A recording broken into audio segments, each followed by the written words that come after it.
My savings actually ran out long ago. And I was anticipating that in a year, like when I was living in Mexico City, like things would just pick up and I would be able to get, partnerships and brand deals and all these things that would just like continue to fund it. But God had other plans and that is totally okay. The way I've been able to afford it is truly by the grace of God. Like my bank account runs out, I'm looking at zeros, and then I say, okay, I know it's time for God to move. I don't know how, but He's going to do it.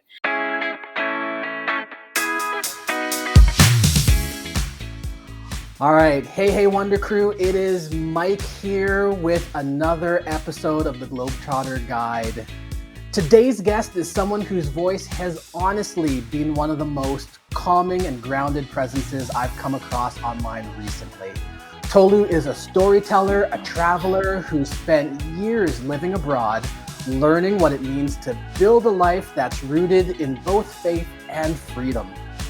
Whether she's sharing a quiet moment of reflection or the realities of transition and culture shock, there is something that's deeply intentional about the way she moves through the world, and I am so excited to have her here today. Hi there, Tolu. How are you? Hello. Hi, Mike. I'm good. Thank you so much for having me. It's an honor. Thank you. Absolutely. For those who are watching, we are doing this pre-recorded because Tolu is not anywhere that is anywhere near me at all. You're in Vietnam at the moment, right? Yes, I'm currently in Vietnam. Awesome. So it's 8 o'clock here. It's probably like 8 o'clock a.m. there, isn't it? Yeah, I think the time difference is like almost 12 hours, so it's 9 a.m. for me. Cool. Awesome. Well, let's dig right into it with some questions that are just designed to get to know you a little bit and introduce you to our audiences.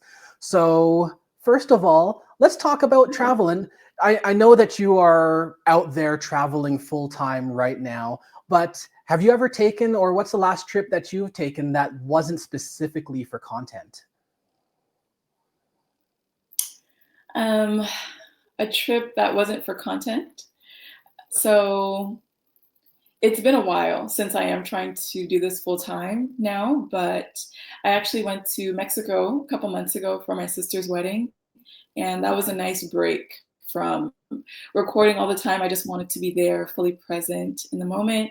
So I told myself, we're not going to do a vlog on this trip, and we're just going to enjoy it. So that was the last one, and it wasn't too long ago. Okay, that's awesome. And honestly, I am very, very guilty, me and the kids, of just filming everything we do all the time. So I think it's an important Mm, thing to just every once in a while, just not have the camera around. So I think it's a great thing. exactly. Makes for a different experience. That's true, because I find when we go, like with me and my kids, when we go out, we just kind of naturally pull out the cameras. And it's actually a different mindset to not be thinking, okay, what's the shot? Right? Exactly.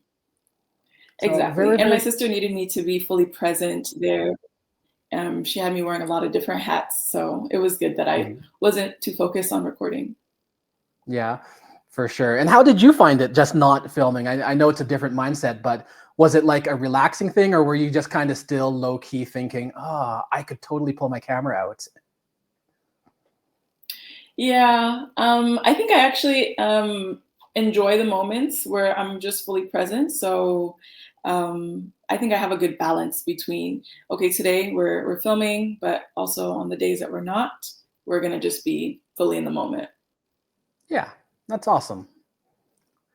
So, and I know that you are also a woman of faith, which is awesome because I find you don't see a lot of people who are very intentional about showing that they are people of faith. And I know a lot of travelers are people of faith, but not many of them just outright say, hey, I am a Christian, I am traveling. Sundays I actually find a church, stuff like that, which I think is awesome, right? I think it's very not, I think it's awesome in a way that's almost like bravery nowadays, because a lot of people, especially when it comes to Christianity, don't want to like shout it because they feel like it'll alienate people. So I think that's, a Yeah. very, very cool thing.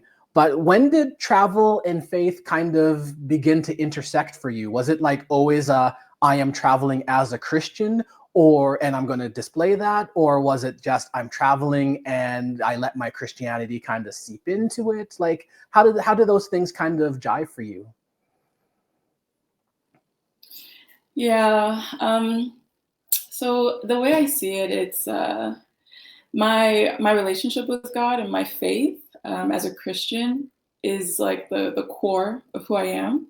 And so any aspect of my life is going to intersect with that. It's not like my faith is intersecting with something else. So as I'm traveling, it's okay, how will I as a believer in Christ show up in whatever place or country that I'm in. And so I think my journey of traveling in this season has definitely deepened my faith. It's definitely um, provided opportunities for my relationship with God to grow deeper. Um, but it's always going to, it always has and always will intersect, I will say. Yeah, that's awesome. And I think that's a very um, maturely Christian way of looking at it, if I can use the way we talk about it in Christian circles. It's a very mature Yeah. Christian. That's Thank you. that's awesome. And as some of my viewers know, I'm a former pastor. So, when I talk about Okay. the intersection of faith and stuff like that, I'm not talking from, kind of a distance or anything like that. I'm talking as somebody who also has to kind of deal with that intersection of different aspects of my life Okay. as well. So, Nice. but I think that's a very good way of putting it, that, it's just Christianity is core. It is who you are. You are a Christian traveling, which I think that's awesome. And so you're in Asia right now, though, and which brings up my next question. And Asia is not overtly a very big Christian place. It's obviously very, very Buddhist. So how do Mhm. you navigate that as a Christian? Going, checking out, temples, seeing their culture, steeping yourself in that, while still, kind of remaining true to what you said was your core. Yeah. It's very interesting. I honestly didn't grow up surrounded by the Buddhist religion too much. And so to come to Vietnam and just be at the center of it, it was quite a shock. But I think my approach to things is to just respect everybody and what they believe and their values, and just love people for who they are, and not try to change anybody or judge anybody. But I think as a Christian woman, it has been quite a shock. And for me, how I believe that.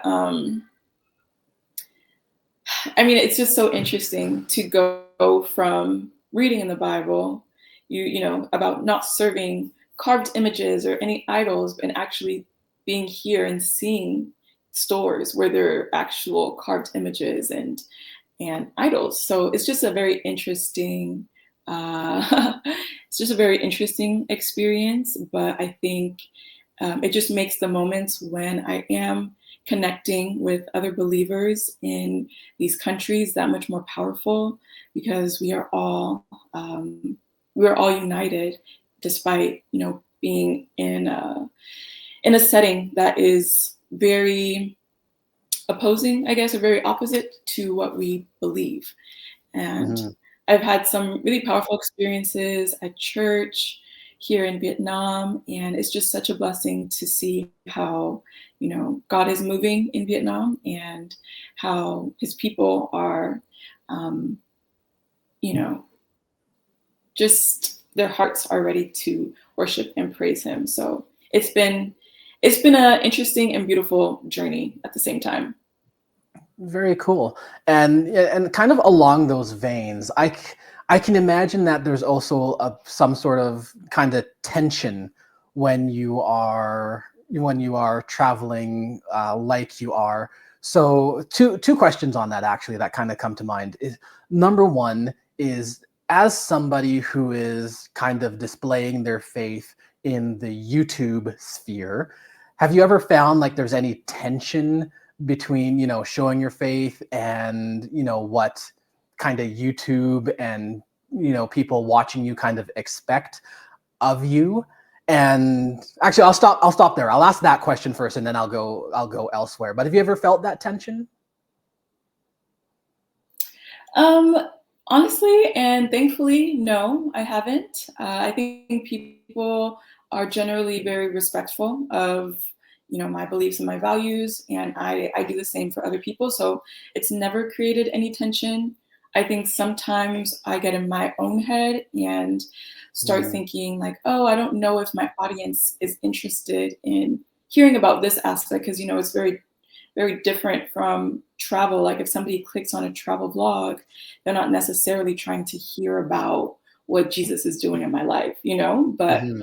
I just have determined that it's who I am, it's my life, and on my channel, that's what I'm going to stand for, and that's what I'm going to share about. So I just had to kind of come to terms with that personally.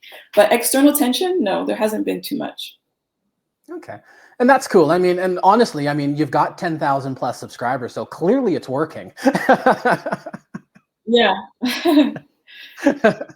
So, and have you found that maybe your Christianity or your spirituality has actually opened doors, like where you've been able to have conversations with people that you maybe would not have otherwise had? Hmm. You know, off the top of my head, no, not necessarily. Like at least not in a sense of um my faith has like opened a door of opportunity, but I definitely think that God has been present in so many different interactions and conversations that I've had, and has provided opportunities for me to just share about him and his love for sure. But in regards to open doors, not really, not yet anyway. Okay, awesome. And that's cool. And I mean, I'm sure I mean, you've been traveling for quite some time now, which is awesome. And and I want to delve into, just that transition from being a, regular working person to a traveler. But is there maybe a moment on the road in the last several years of you traveling where you felt kind of closest to God, like maybe a place or a location or a happenstance that has happened where you've just been like, wow, God is right here. Yeah. Honestly, um, traveling in Asia, traveling in Vietnam right now specifically, and honestly, anywhere outside of the US that tends to have more homogenous societies, I feel I'm made aware of the fact that I'm so different, and I've Mhm, never been in, like growing up in Los Angeles, I have always been around a plethora of like cultural diversity. And so I've never mhm. been in a situation where it's like I'm the only one. And I feel like when I am put into that situation, I like imagine it as like just a sea of people that are all the same, and then just you as the only one that's different. And sometimes it can be like you stand out, but at the same time, how do I want to explain this? It's like you stand out, but at the same time, you don't fit in at all. And I Mhm. think it's in those moments that I'm just so grateful for the fact that I know that I am like fully known by God and He sees me. Do you know what I'm saying? Like, it's in those moments where I'm like, it's just me, and I feel like I'm out here on my own. But that's where like the personal relationship I have with Jesus really comes in, and it's like, okay, I'm not alone. Actually, I'm walking with God, and it just makes traveling that much easier for me, especially you know, as I keep going to different foreign countries. Yeah, for sure. Now, and here's a question, and I'll ask it as bluntly as I can because I have felt it when I have traveled. And for perspective, right? I mean, with what we're doing now and the 1177 challenge that we're all about, this is me traveling with my kids. But I have traveled before. I've been all over the place, including in Southeast Asia. I've been in Cambodia and Thailand. I've looked across the river to Laos from Thailand, but I haven't been there. But I've been in some of those places, and one of the things that I noticed um, was sometimes people noticed me as different because I was, a Christian and comported myself in that way. Sometimes people noticed that I was and dealt with me differently simply because I was like maybe one of 5 Black people in the entire country at that time. Um, have you ever Mhm. felt that way, that you're just like you're almost, because of your color and because you're a woman traveling as well, that you're kind of like a novelty? Ah, for sure. I mean, everywhere, everywhere I go, honestly, especially here in Vietnam. I think there's many places that haven't seen people that look like us, and so there's going to be a lot of curiosity. There's going to be a lot of wonder and fascination, and sometimes it can feel like you're just like a doll to them sometimes when it's just like, oh, they want to touch the skin and the hair and Mm, everything. But at the end of the day, I have to realize and understand that, again, not everybody has grown up with the privilege of being around such cultural diversity to like growing up. And so I try to extend some grace in those situations, but it definitely can feel exhausting when I'm just trying to enjoy and appreciate a place. And it just doesn't happen that way. yeah, for sure. And I remember kind of seeing I think your last video that came out where you were in a restaurant and you were very much the center of attention. Yeah, exactly. Exactly. So that happens quite a bit, more than I tend to like, more than I can show on YouTube and capture everything, but it's okay. Yeah, for sure, for sure. I totally get it. And so how has, since we've gone into the race concept, we'll stick here for a quick second. But how has being a Black woman and a Black woman of faith kind of shaped the way you travel? Like, do you feel you have to travel maybe differently because you are Black? Do you feel like you have to travel differently because you are a woman? And do you feel like you have to travel differently because you're both? Hmm. Yeah, that's a good question. I feel like as I am traveling as a Black woman of faith, I think the most obvious characteristics about me is the fact that I'm a Black woman. And so that's how I think people will initially respond to me. Mhm. But I feel like what I want people to know about me first and respond to the most is the fact that I'm a woman of faith. And so I think that's how I approach how I treat other people and how I, just extend love first. And um, that's just the part of my identity that I want to shine through the most. Mhm. But I think I think the most important, like aside from the faith, between being a Black woman and being a woman, I think just being a woman is the more important factor that I have to keep in mind. Because I'm out here solo traveling. Just thankfully, I feel very safe in Vietnam, for instance. But there's some times where you just have to you always should be mindful. But I think as a woman, we just have to kind of watch our backs a little bit more, make sure that we are always mindful of our surroundings. And I just have to stay prayed up, honestly, and ask God for protection every day. But yeah, I hope that answered your question. No, that absolutely answers the question. Anyway, I do have a follow-up question for you about traveling by yourself. But before I do that, I just want to let people know who are watching this. If you are enjoying this, definitely check out our channel and do subscribe to the Wander Crew. That's the channel that you're watching this from now. So I'm hoping that you've done that. Give this stream a like. Definitely helps the algorithm know that people like you who are watching are also people who would like the rest of our stuff. Also, please do check out Tolu's channel at tolu.travels. She is in Asia right now, in Southern Asia right now, and she's traveling all over there. She's got lots of great adventures. I personally have been enjoying them as well. I do also want to mention that we have a Discord server. If you check out that link right there, you can join a community of people who love travel and love talking about it. But that for all the plugs for now, let's get back into the conversation. And Tolu, I wanted to ask you, because you are a solo traveler and a solo female traveler, and you were just mentioning that, you know, you kind of have to watch your own back and stuff like that.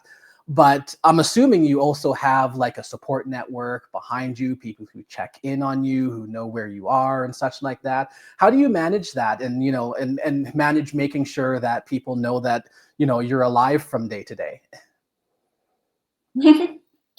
Yeah, I mean, thankfully, I do have a really strong community of friends and family, and we are all pretty used to being in different places. So we have um, we've already put a system in place for, you know, doing our check-ins, making sure we know where each other's at, and you know, some friends that I have standing weekly calls with, that we make sure, even despite any time difference, that we're still checking in with each other.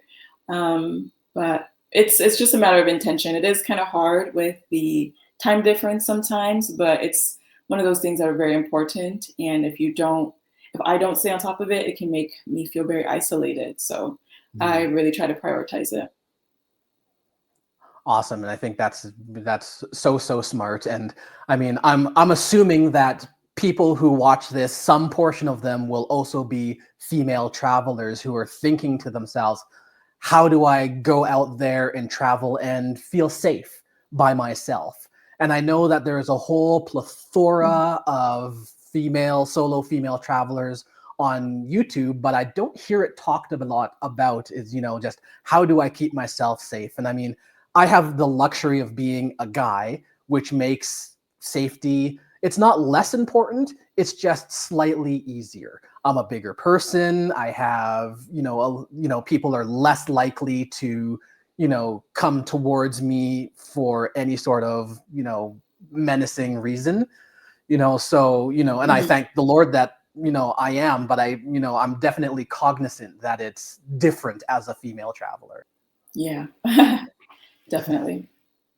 So, I'll ask two questions. What is one misconception that you think people have about being a faith-based traveler or a traveler with faith at their core? And I'll follow that up also with what is one misconception that you think people have about just this whole life of, quote unquote, selling everything you have and going out and traveling the world? Mm. Yeah, those are good questions. Um, Truthfully, I don't know that people have any misconceptions about traveling with faith at the core. I don't think people really even think about that too Mm, much. And the it, it's unfortunate, but the people that you meet in this lifestyle, on this journey, are not very faith centered, I will say. mhm. And so it's just a different culture around it. But if I could if I can imagine what a misconception might be, is that it's hard to keep faith at the center while you're traveling and, bopping from one city, one country to another. But I would say that as long as you keep it a priority, it doesn't have to be too hard. And, thankfully, God's church is worldwide, and there are people all around the world that love the Lord. And so it's not as hard as you might think it would be to find community, to find a church to attend on Sunday. It's just as long as you prioritize it, you should be fine. Sure. But to answer your question about a misconception people might have about, this lifestyle of selling everything and moving abroad, I think it gives a very, brave and luxurious lifestyle in a way. And I will say it is very brave, and it does take a bit of courage to do it. But is it always luxurious? Not necessarily. There's a lot of trade-offs. It's not like you just say goodbye to all the negatives to only accept the positives. Like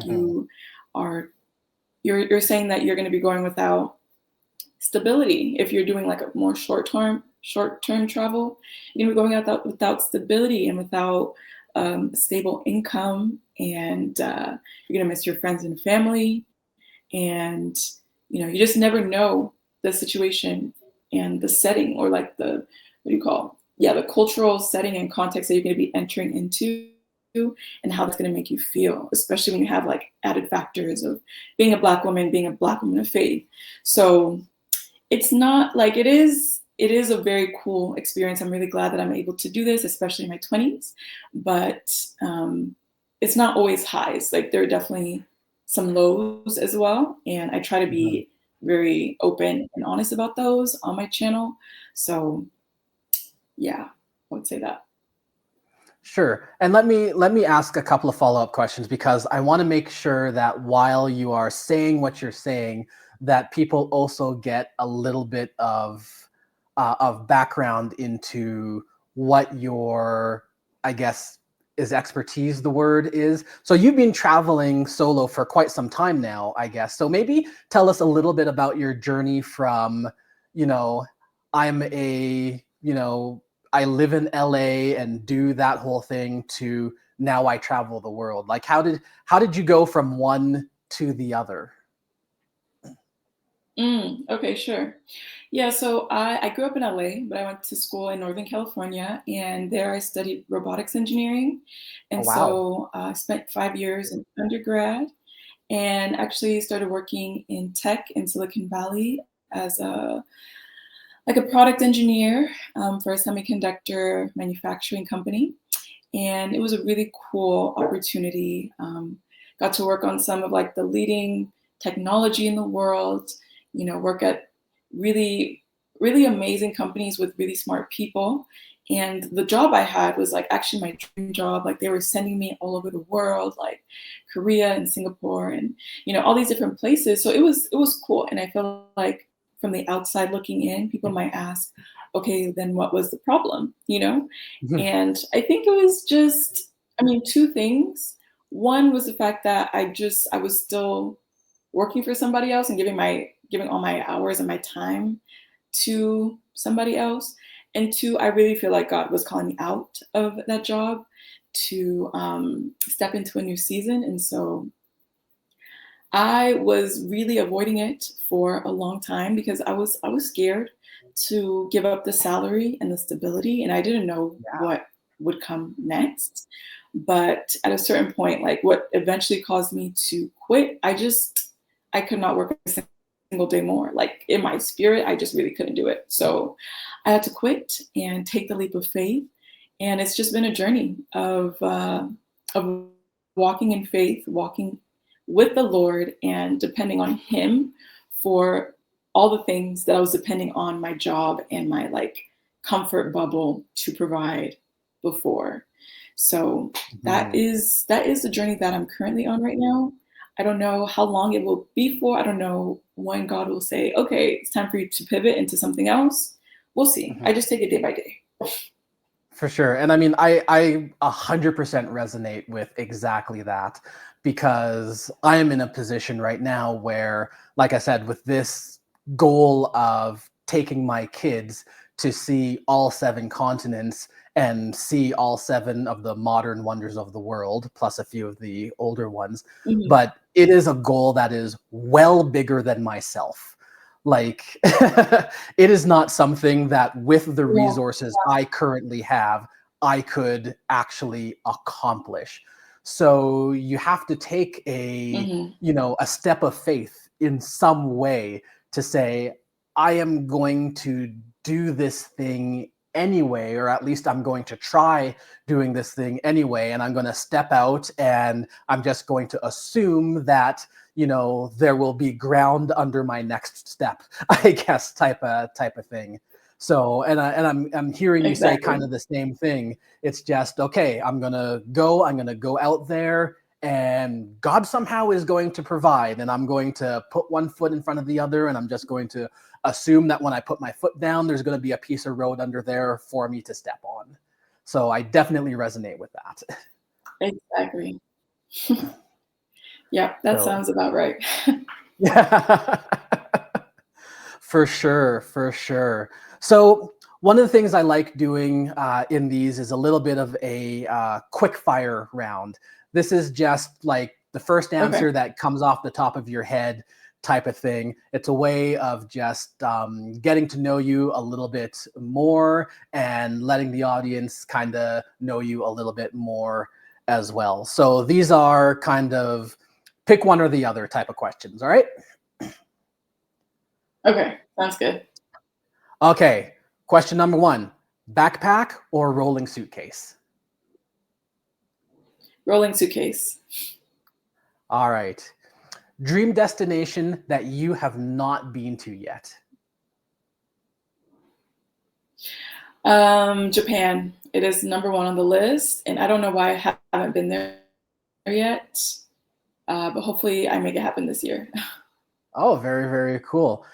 Side note, on our list, going to Japan is actually our summer 2026 goal. So Okay. hopefully by next summer Cool. we'll be out there as well, which will be very cool. And hopefully we can get over to China and see the Great Wall of China as well. All right. Nice. Very cool. One travel item that you always have to have. Um, my Bible, but also like a pair of earplugs for those unexpected nights when you don't know where you're gonna sleep or who you're gonna be in the same room with. Always have to have some Fair, earplugs. fair enough. Side questions: when you travel, and I mean, like I said, I've watched a lot of your videos, but I'm assuming that a lot of the people who are watching this may not have. But do you end up in like usually hotels, or is it usually guest houses? Is it usually hostels? You Is it know, a bench on the side of the street? Where do you end up sleeping most of the time? yeah, I tend to book Airbnbs, honestly. I tried to start out with the hostels in my Southeast Asia trip, but then I realized that I am a grown woman and those days are behind me. So um, I am no longer going to be booking hostels anymore. Need my own private Fair enough. room, private bathroom, private space. Yeah. For sure. No, that makes a that makes a lot of sense, and I completely understand that one. Let's see. Most Yeah. underrated place that you have visited. That will have to be Quy Nhon, which is it's a like a beach city in Vietnam, and it's one of Okay. the least, or it's like lesser known than like Da Nang or Nha Trang, which are some of those more popular beach destinations. But I recently went to Quy Nhon, and it's absolutely beautiful, and it's not crowded, and it's top beach city in Vietnam so far. Awesome. Very, very cool. All right. Worst airport experience or worst airport period. Um, You know, I remember when me and my sister went to Puerto Vallarta in Mexico, Hmm. and coming out of the airport gates, like, you are bombarded with people trying to get you a Yes. taxi or, a car, and it's very overwhelming. So I remember feeling a bit uncomfortable there. Um, but also I had an experience last year when me and my best friends went to Ethiopia, and we had a layover in Turkey, but the layover was only 30 minutes, and we had to go from one gate to another, but like the distance between them was actually like a mile and a half. And Oh, so wow. it was impossible. And we were running and I was sweating and it was just not cute at all. And we got there and the doors just closed and we were just Oh, like, no. what is this? But it was a blessing in disguise because then we got to spend 24 hours in Turkey. So it ended up working out. But I just feel like they should give more time for that layover, you know? Yeah, for sure. For sure. That makes a lot of sense. All right. Are you the type of person who plans every detail, or do you just prefer to wing it?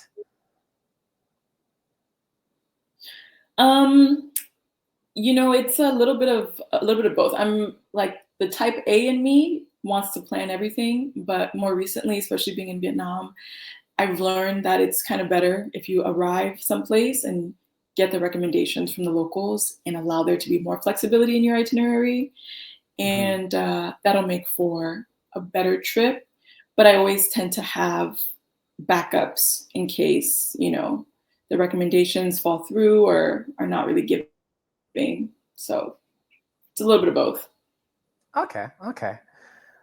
So, what is one item or thing or activity that when you're looking at your budget, you're always willing to like splurge on? So if you're looking at your budget and you're like, should I, shouldn't I? What is that one thing that the answer is always, yes, I will absolutely splurge on this? This is a more recent decision, but a private room that will always be worth any money, always be worth the splurging. Just to have your own private space is invaluable for me, actually. Hmm. Okay. And you've been traveling solo for a while. So do you prefer traveling solo or do you prefer when you are with people? hmm I do really love my friends and I love traveling with them, but I think I prefer traveling solo. I think it just makes for a different experience and it affects how you end up interacting with the people and the culture and like the interactions that approach you, I guess. I think it would be Mhm. very different if I was traveling with other people. So I appreciate both for their own ways, but top preference I think would be traveling solo. Okay.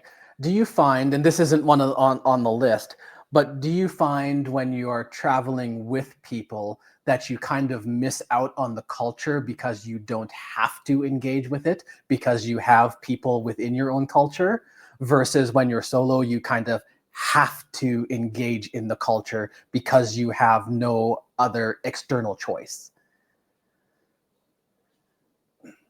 For sure. Exactly. Um, yeah, and we end up doing a lot of the touristy things and I mean, I'm not gonna say all the time. Like for example, you know, when I went to Ethiopia, my best friend is Ethiopian, so I got Mhm. to really immerse myself in the Ethiopian culture because I was with her. But I Mhm. think aside from that, yeah, we get really comfortable just being in our group, in our bubble, and um, I can't even imagine how many opportunities we miss out on to like interact with the culture and locals because we're just together. For sure. That makes a lot of sense. That makes a lot of sense. All right. What is your favorite souvenir that you either have or have brought home or sent home? What's your favorite thing that you have gotten out of traveling? I always like to get something that I will be able to use for many years. And so I usually get like jewelry or like an accessory. And I remember I have these pair of earrings that I got in Greece like 5 years ago now, and they're beautiful, and I still wear them. So I would say those earrings. Yeah. Cool. All right. So we're coming up to kind of the closing points, but I wanted to ask a few questions. Now, these aren't on the list, so I'm sorry if you're not prepared for them, but they just kind of popped into my mind. So if you're willing to kind of go down this path Okay. with me, that'd be very, very cool. Because you are a full-time traveler. Okay. You're traveling day in and day out. There's no like home base to come back to or such like that. So I guess what I want to do is I want to kind of pull back the veil a little bit for people who are thinking about, oh, I could full-time travel. I can just go and sell all my stuff and travel forever and ever or whatever not. But the reality is that even if you're relatively wealthy and you sold everything you have, that's still a finite resource. So do you have other ways of funding your travel? Like, do you do other things other than just kind of relying on savings? And how does that relate to how you actually travel and what you are and aren't able to do?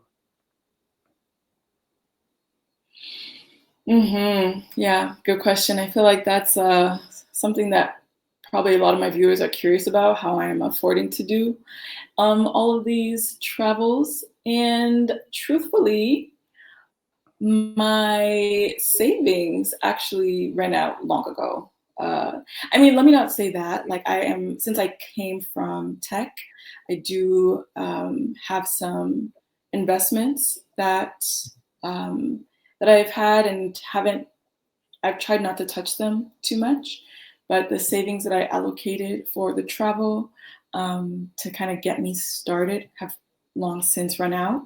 And I was anticipating that in a year, like when I was living in Mexico City, like things would just pick up and I would be able to get, partnerships and brand deals and all these things that would just like continue to fund it. But God had other plans, and that is totally okay. The way I've been able to afford it is truly by the grace of God. Like, my bank account runs out, I'm looking at zeros, and then I say, okay, I know it's time for God to move. I don't know how, but he's going to do it.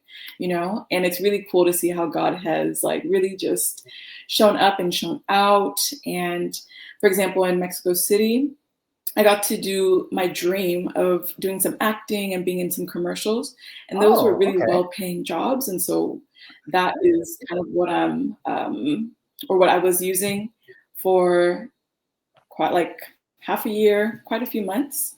And now YouTube does give me an income every month too. It's not much, but it's enough, especially living in Southeast Asia.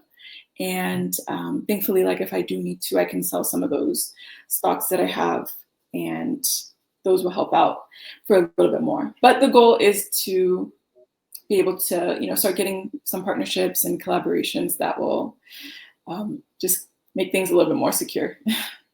For sure. And I think that's what people sometimes miss is the very unglamorous part about travel and full-time travel, is that, there isn't an infinite pool of money that, oh, you went to travel and you're on YouTube, so YouTube is just going to suddenly pay for you to travel.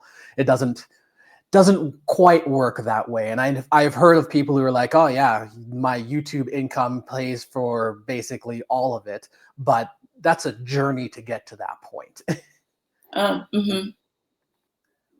Oh yeah, yeah. I was gonna say, everybody's journey is different. What I do know is that there is money in this industry to be made. Like, there are people that are making, a good amount, but that doesn't mean that everybody is, even despite, the numbers that you might see, their subscriber count, or, it doesn't, it's not the same for everybody. The equation differs. Mhm. No, that makes a lot of sense. And like even from my end, I mean, my channel is small, so clearly it's not at the phase where it can fund anything at all. So there's a very unglamorous portion of this whole travel niche where you have to work and you have to do stuff to continue that dream on, whether it's writing 100 emails for sponsors, whether it's funding it by doing other freelance work, gigs, such like that, acting like you mentioned, which is very, very cool.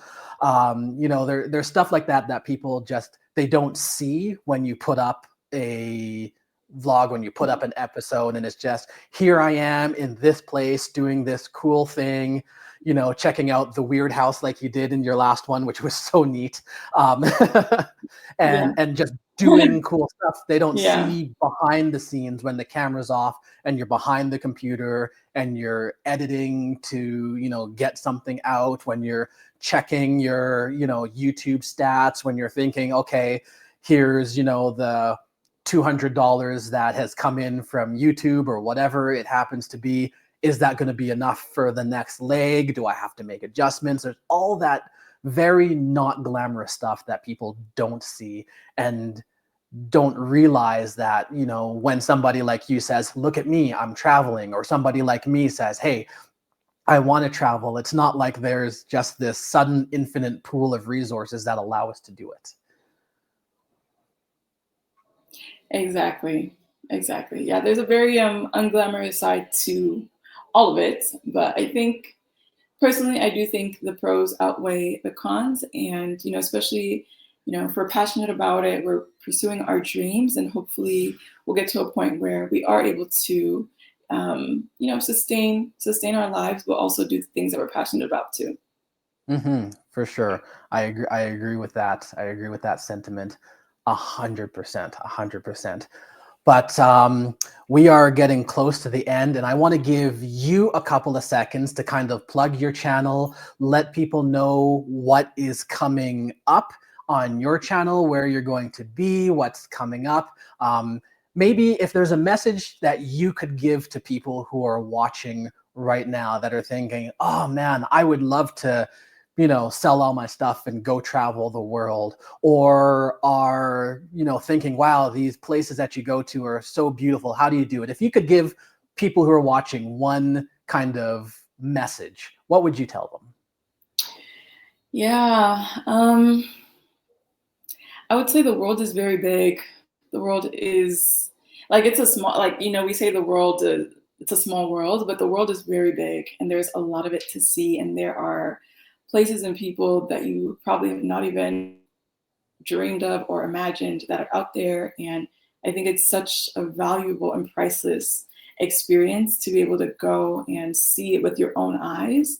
And so I would say if you are able to prioritize that, and if you are in a position where you don't know if you should, quit the job and travel, everybody's situation is different. Like you know what your financial responsibility is, if you have familial responsibility and whatnot. But if it's fear that's holding you back, I just want to encourage you to not let fear hold you back from experiencing this. We are only this young once, every day we get older. And for me, as in this journey of faith that I'm taking, I didn't really know. I didn't know what the next step on the ladder was going to look like. But the thing about God, He doesn't show you the next step. You know what I'm saying? He shows you the first step, and then as you keep taking those steps, He will reveal more to you. So I would just say, take the step of faith and trust and see how God works it out for you. That's what I'm doing on my channel. I can't even say this is what I take it day by day. I take it day by day. Currently, I'm in Vietnam. I got some more videos coming out soon on my travels in and throughout Vietnam. But after that, I don't know. So we will find out together. That's very cool, and it's interesting to hear that you don't know where you're going next, because I find a lot of travelers are like, okay, I'm here, and then next I'm going here, and then next I'm going here, and they've got this kind of like mapped out plan of how they're going to travel through. So it's actually very interesting and very compelling to hear, okay, I'm here and I actually don't know where I'm going to go next. That's an incredibly compelling way to travel, and I think it's so interesting. So I definitely like Thank you. I'm very Yeah, it's not the easiest, and I hope I know the way I'm saying it might make it sound like it's this really cool, mysterious experience. Sometimes it's scary, but Mm. it always ends up being beautiful, as I just walk and trust the Lord. So I'm excited for it. And we are excited to continue following you as well. To the viewers, I've put it up. Follow her, Tolu.travels on YouTube. Keep up with what she's doing. Her videos are absolutely wonderful and compelling. I've been enjoying watching them. You will too. Make sure to follow Tolu on her journey, especially if you've ever felt called to travel or to travel with a purpose. Definitely check her out. You can see the link right there. If you want to be part of our global community of people who are interested in travel, join our Discord at bit.ly.join1177. Definitely spark up a comment there. If you've been watching this on the premiere, definitely leave a comment and let her know that you're interested and all that kind of stuff as well. We've really been enjoying this conversation. I'm so thankful to you, Tolu, for doing that and for chatting with us. Yeah, it was a pleasure. Thank you so much for having me. Absolutely. Last things I want to say just before we close out. Stay tuned to the Globetrotters Guide. I'm doing a special episode with my good friend Alicia. She is the one who helped me start the Globetrotter Guide months back. We've had life that has happened, but she is getting back on the stream. We're going to be doing a special date for that on May the 16th, so stay tuned for that. And then I am so excited to introduce some new friends of mine on our next proper Globetrotter Guide episode. Aaron and Erica have been traveling the world as a couple, and we're going to be doing an interview with them just after their time doing the trek to the Everest Base Camp, which is just so cool and so amazing, and I'm so looking forward to it. That's going to be on May 30th, which is a week earlier than normal. I've been trying to do these on the first Friday of every month, but because of their schedule, we're moving it forward just 1 week, so stay tuned for that as well. I think it's going to be great. It's going to be amazing. It's going to be fun. Keep staying tuned, and of course, as usual, until next time, keep exploring.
that if you are enjoying this conversation, I really do invite you to subscribe to our channel here at the Wander Crew, but also to check out Tolu at Tolu Travels.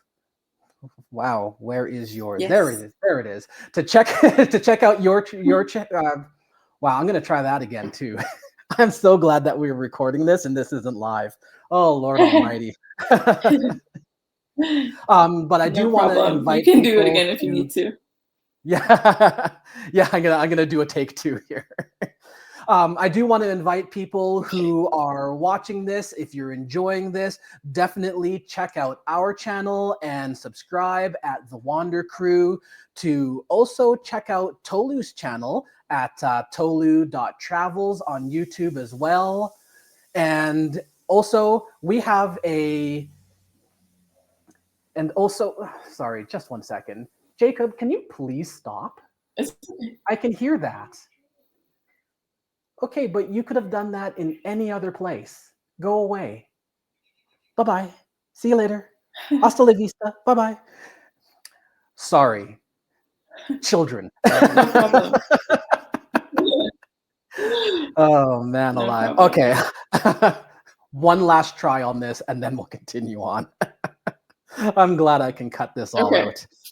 All right.